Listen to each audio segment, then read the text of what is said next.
Hey, Viking fans, this is Keith Millard, and you are listening to the One Bar and Lupicus Show. Go Vikes.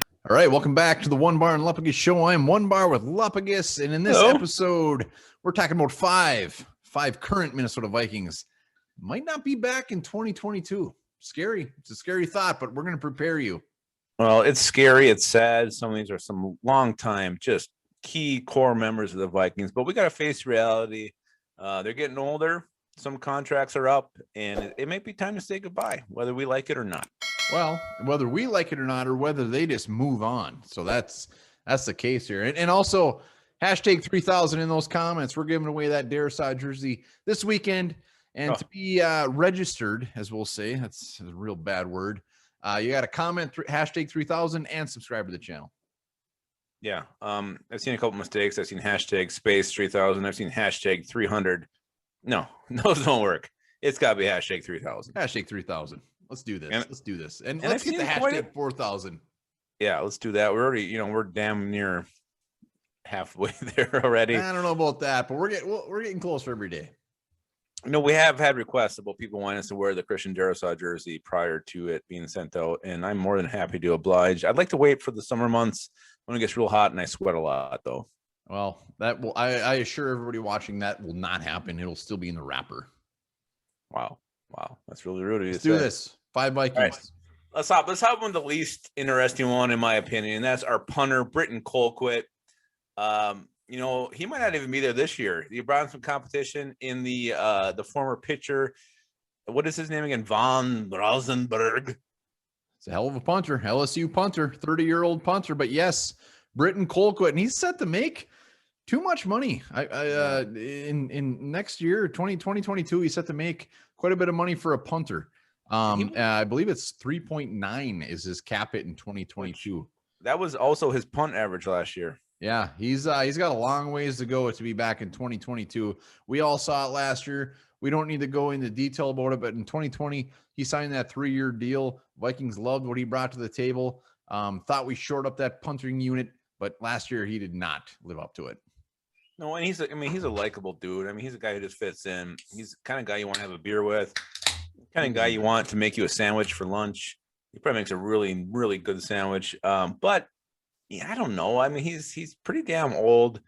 Wasn't super great last year. So I think, if he does beat out the rookie, I don't know if he's our punter beyond this season. Well, if you're making that much money, you can't be the 15th rated punter in the league. So pretty big season for Mr. Colquitt. Like you said, he might not even make it this year, but if he does, they're going to have to restructure that shit because that's too much for a punter. Let's move on. We talked way too much about a punter. We did. Let's move on to another guy, Tyler Conklin. And I know his contract is up after the end of this year, but he's the guy who also might play his way out of just not being able to afford him or not wanting to get that kind of money. I feel like he's on the verge, on the precipice, as they say, of a breakout season. We saw it last year. Finally, you've been on Tyler Conklin since day one. He was a draft crush of yours, so I got to give you credit for that. But we finally started seeing it. Irv Smith was down. Kyle Rudolph was down. He became the number 1 tight end, and, he was pretty damn good in that role, catching balls, making plays, finally got his first career touchdown. I expect a pretty damn good year for Tyler Conklin. I think he's going to make himself some money this year. Yeah, he's going to make himself some money. He's going to get a lot more playing time than he did last year with Kyle Rudolph Gonzo. Conklin was a pass-catching beast at Central Michigan, and I could see him easily putting up 35, 40 receptions. Last year in limited duty, he had that 19 receptions. A team is going to look at him as a very legit number 1/number 2 receiving tight end if he does what we think he'll do. And I think the Vikings know that. They put a 5th-round pick in Zach Davidson this year. They signed Shane Zylstra to move him to tight end. So I think they're already making moves knowing they're not going to be able to bring him back. Yeah, you got Brandon Dillon too. So you got 3 options there. If you lose Conklin next year, you're going to be okay. And you hit it. That's what I was going to say next. I feel like they've already got the replacement plan on the roster. You get Zylstra. If he doesn't make the team, you put him on the practice squad, or Davidson, whoever that may be, or Dillon. I think you got heir apparent. Your depth chart's looking pretty good right now. If you lose Conklin next year, you're going to be just fine. All right, let's move on to a controversial one. Not controversial, but one that hurts the heart. Let's go with the big boy. Let's go with Adam Thielen. Well, Adam Thielen, I mean, he's what, 30 year this year? I'm going to pull up his contract. I know he's due a shit ton of money coming up. I got it right here. He's going to be a $16.9 million contract. And next year, he's going to be he's 31 in August, so he'll be 32 at the start of the 2022 season. It's a lot of money to be putting at a wide receiver. Yeah. So the first thought here is that it's a restructure. Like, he's a guy who worked his way up. Vikings gave him the shot. He was from Minnesota State Mankato. Everybody knows his freaking background story. And he's become one of the better receivers in the NFL.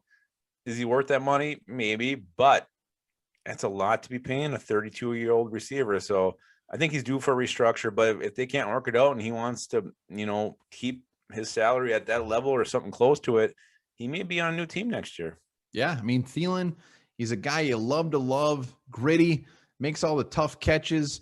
The fact is his age, and also we got Justin Jefferson breathing down his neck to be a very legit number one receiver. I could see Thielen playing ball here and restructuring because, he wants to stay in Minnesota. There's no doubt about that. But it does come down to the money. We'll see what happens. We'll see what this year brings. I fully expect Thielen to have an Adam Thielen type season. He might be 31 heading into this year, but he's got a lot of tread left on those tires. Yeah, I don't expect any dip in production from him at all. I think he's going to be just as good as he was last year. I mean, what do you have, 12 touchdowns last year? Just kind of, I don't want to say insane numbers, but very, very good numbers. The catches he was making, these guy's hands are just amazing.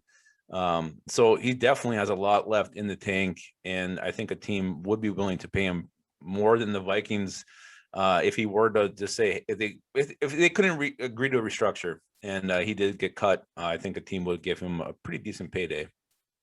I don't want to think about it. But at that price, you have to think about it. Who's next?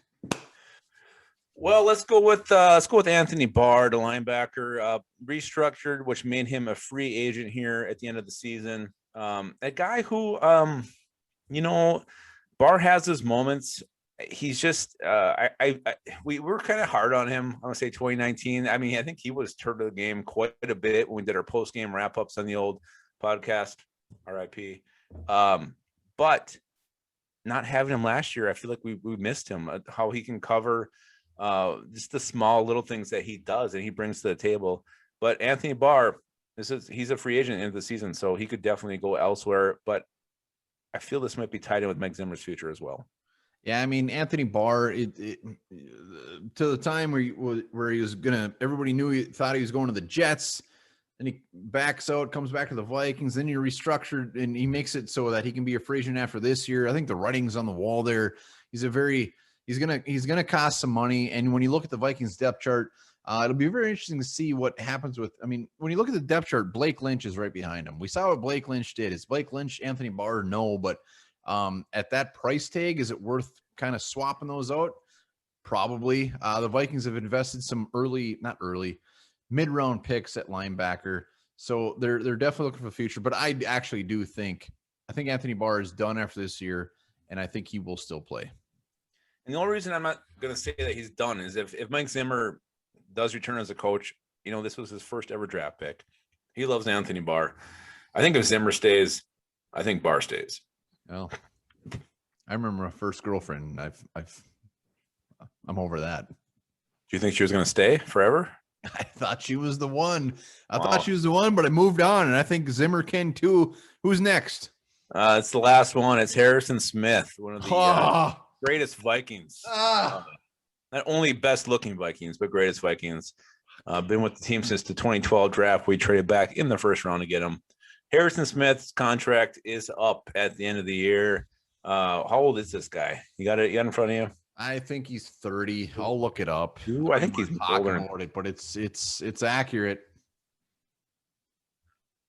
He's okay. I'm sorry. I was 32. He's 32. That's what I thought. Yeah. Just turned 32 in February. Harrison Smith, the Hitman, a man who should get his name up in that ring of honor, where if he doesn't, Lupagus and I are going to break in and spray paint that up there as we're shit-faced. But this is a tough one because the Vikings have no real backup plan. We don't have somebody waiting in the wings. Yes, we drafted some guys, but they're not ready. So it's gonna be very interesting. He's gonna be worth some money. He's still playing at a pretty damn good high level. What I see happening, I hope happens, is they sign him to a 1-year deal. Yeah, he's the guy you don't want to leave. You don't want him. You don't want to see him in another jersey. It would just be heartbreaking. Yeah, a 1-year deal. Maybe it's the final run, and then he finished his career in purple, which he should. This is a guy I just feel like he brings so much to the secondary, not just from how he plays, but I think he's kind of just he's the coach on the field. He's kind of the guru back there. He's helping the corners out. He's getting everybody lined up right. How he can cover, he can come up and hit. He's still playing at a high level. We talked about Adam Thielen have a lot of football left. I think Harrison Smith has a lot of football left as well. Just to see him in a different jersey, it would be absolutely it would just devastate. It would devastate me. It would devastate you, devastate everybody. Yeah. And I mean, he's making about $10.2 million this year, which is fair. But I mean, at the safety position, you are starting to see, I won't say a big drop, but Harrison Smith is not the Harrison Smith of 5 years ago. There's no doubt about that. So they're just going to have to, if Harrison Smith is realistic about it and wants to finish his career as a Viking, they can probably make it happen. But also Harrison Smith is a guy that could probably go out, even if he's 33 years old, get a pretty decent contract because he's a pretty damn good player still. He feels like one of those guys the Patriots sign late in their career. He does. That's just the feeling you get with Harrison Smith. But yeah, let's hope they can figure this out, bring him back on a 1-year deal. And just, don't let him change his colors. But you mentioned the Ring of Honor. I think we should maybe start the One Bar and Lepicus show Cinnamon Ring of Honor. Oh God, I think I've seen that before and it was horrifying. It was the blood of honor, if anything. The one thing with Harrison Smith is you think they maybe would have already tried to do this already. I don't like the fact, there's plenty of time before the season starts. Maybe they give him an extension, do a 2-year extension, do something. But I would have liked to see that already. Signs aren't pointing to that. Yeah, and again, but you almost feel like too, he's the guy at this point in his life, his career, doesn't want to uproot his family, doesn't want to go somewhere else, start new, start fresh. So, but being a competitor, maybe he wants to try to get that ring, and he feels that his chances are better somewhere else. Maybe he is willing to make that move. So deserves that ring. He should go to the Chiefs with Mike Hughes and get that damn ring. No, he should get the damn ring in purple with the Vikings. That's what he should be doing. Yes. Hell yes. Yes. It's time. We're fucking due. All right. Those are 5 guys we think that may possibly not be back in 2022. Let us know in the comments of some guys that you think might not be back or you hope aren't back. And remember, #3000. Well, I hope Drew Smith is not back. I'll tell you that. And Dakota Dozier. God. All right. Well, here's a little something you can also hope for and learn from and remember. Blueberries can help improve your memory. So eat up.